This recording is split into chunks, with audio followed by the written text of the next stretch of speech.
So, ladies, I had to deal with Kevin Leandro on an email today. Oh my goodness, the lies are deplorable he has said about me. So, my husband, he's basically said you destroyed your family. And I'm like, excuse me, I'm the only one who took responsibility for my family.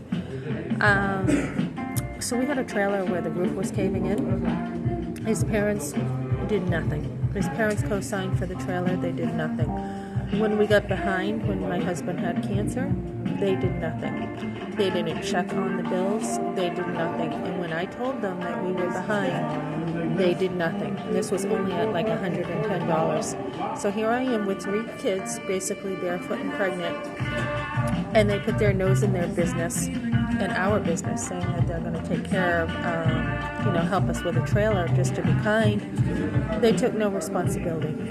So this trailer has got this roof caving in, right, which is a safety issue. And the time I started working, I'm like, okay, we can no longer fix this, so we're going to have to move. So I found a house, and for 4 years we were there, and this was a gift to my husband. I wasn't really sure I wanted it, but he did. And I'm like, okay, it's got a garage. You want it? We're getting it. You worked hard. Then he turned the house against me. Okay, and so I just get this email from Kevin Leandro saying that because of my actions, I destroyed my family. And I'm like, let me get, you want to get your story straight here? And I had to straighten him out. I'm like, first of all, Mike wanted to sell this house, okay? He was up and down, so we got our stuff in storage. We were in no position to buy the house, nor did I want to buy it because it had mold. My husband, once I got him this house, he started acting like a jerk, and his heart really came out. He was telling me he was going to kick my ass. He told me that he would keep the house and we can leave, me and the kids. So I'm like, oh, really? Okay. So I'm not really going to fight for this house. I think you can go without this house, basically.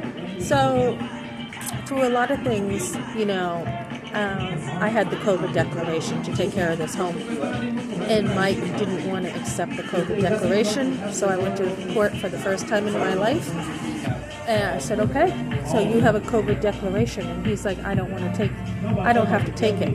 After he already knew it was coming. Then he changed his mind. So the judge is like, you don't owe him anything. It's COVID. And I'm like, okay. So then I'm like, well, I'm actually going to make sure he is paid. So the week after, he got all his money plus more. He actually got more money. And then he wanted us out in the winter. My husband did nothing. My husband absolutely did nothing. He wouldn't even talk to Mike on the phone. When we had moved there the first year, I'm like, look, we got this trailer that we need to do something with it. He didn't want to talk to Dana Rude. Dana's like, hey, Ben, can you get your husband on the phone? I'm like, Ben, Dana wants to talk to you. I don't want to talk to him. I'm like, Ben, we have a trailer we are paying on while we're living here and we need to take care of this. I don't want to talk to him. I had to literally take the phone and say, Dana, Ben doesn't want to come to the phone. And Ben was standing there. And he's like, well, I need to talk to Ben. So I had to literally drag my husband to the phone to talk to Dana to take care of a trailer. And when I tell the truth, I get this email from Leandro saying, you smeared your husband. I didn't smear him. He smeared himself. This is what he's done. So then I took care of everything with the COVID declaration. And then the real estate agent, I'm like, okay, well, I'm going to have to fight for our home because we need a home. And she's like, Mike's wife has cancer. How mean of you.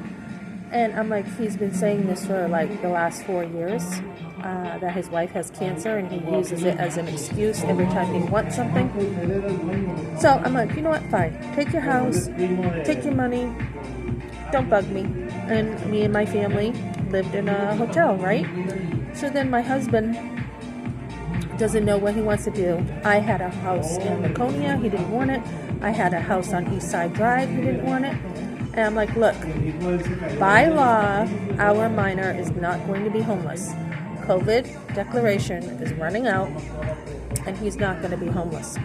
And so I said, I'm going to Colorado. And he's like, well, I wish it wasn't so far. And I'm like, well, where do you want me to go? I'll go with our son for a time because his wife just walked out. And then, you can come along. He's like, no, I don't want to. Fine. Then I get this thing in court saying I left him in his truck. The lies are unbelievable. So this talks about what's going to happen if we are not faithful to God. We know what the Master wants. We are only stewards of God's will, right? Time, money, everything. We better be trusting God and doing what God wants, not what we want.